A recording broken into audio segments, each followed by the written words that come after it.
The most important part about filling in the IELTS reading answer sheet is that you fill it in correctly, especially because if you don't fill it in correctly, you will get your answers wrong.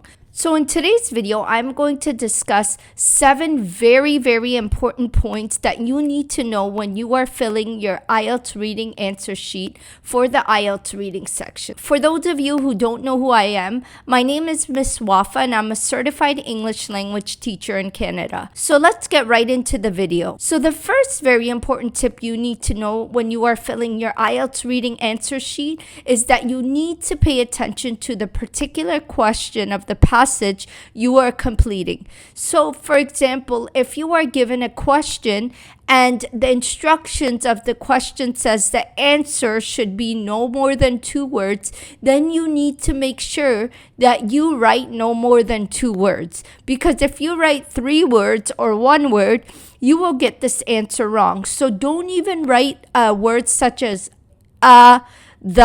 if the question does not ask for it. Just write the exact answer that is needed to write on the IELTS reading answer sheet. So the second tip I have for you when filling your IELTS reading answer sheet is that you need to be able to organize your time between the 3 passages because you want to make sure that you have enough time to fill out your answers on the IELTS reading answer sheet. So I know a lot of people usually tend to write the answers right next to the question, or you might be highlighting the answers in the passage.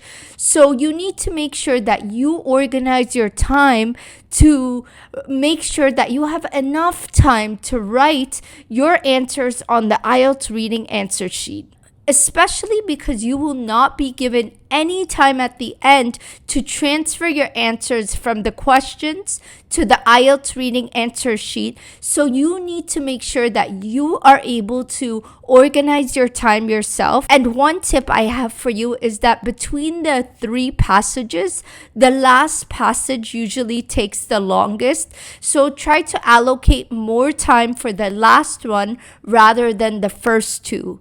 So definitely remember that you should organize your time right when you get your passages, and you should stick to that time. If you don't find the answers, just guess and move on to the next passage with the questions. So the third tip I have is while you are trying to decide how you are going to organize your time between the 3 different passages, is make sure, I highly recommend, is that you transfer your answers to the IELTS reading answer sheet before going to the next passage. Some people may wait toward the end and finish all 3 passages, then go back and write all your answers on the IELTS reading passage sheet. But guys, honestly, I highly recommend that you first write the answers on the IELTS reading answer sheet before moving to the next passage, because as I said, you will not be given any time at the end. So the fourth tip I have is to save some time, is that when you think you have located the answer, write it directly on the IELTS reading answer sheet. Do not just highlight it in the passage and say, I'm going to come back to it. Instead, just quickly write it on the answer sheet, and then you could come back to it if you have some time at the end. So guys, before I continue, if you like this video, then please subscribe to my YouTube channel because I put out videos every Friday, and turn on the notification bell so you could be notified when I put out videos.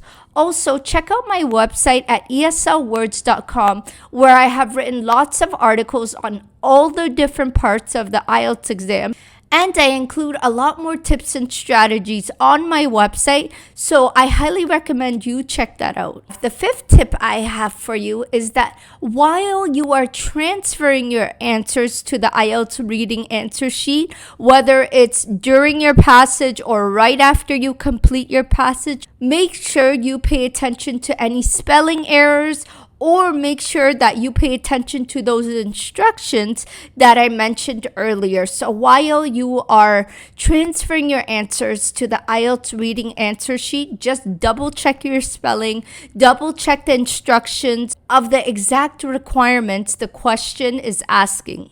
The sixth tip I have for you is I highly recommend that you write your answers on the IELTS reading answer sheet all in capitals. So for example, if the answer is park, literally write PARK all in capital letters, guys. This way, the marker who will be marking your exam will not have a difficult time trying to understand your writing, trying to understand what you wrote, and maybe accidentally marked it wrong because he could not read your text. So if you want to be saved by having your correct answer marked wrong, make sure you write your text in all capital letters. And guys, the seventh tip I have for you is that when the examiner tells you the time is up, make sure you put that pencil down.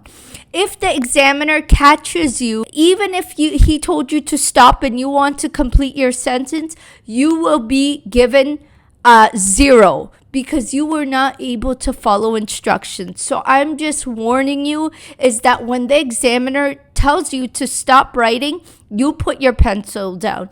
Last but not least, guys, if you like this video, then please give it a thumbs up and subscribe to my YouTube channel because I work really hard on these videos. Before I go, I'm going to leave you with this video on the exact steps you need to take to find the answers in the IELTS reading exam. If you want to learn about these steps, then definitely check out this video because I really think these steps will help you be able to locate the answers.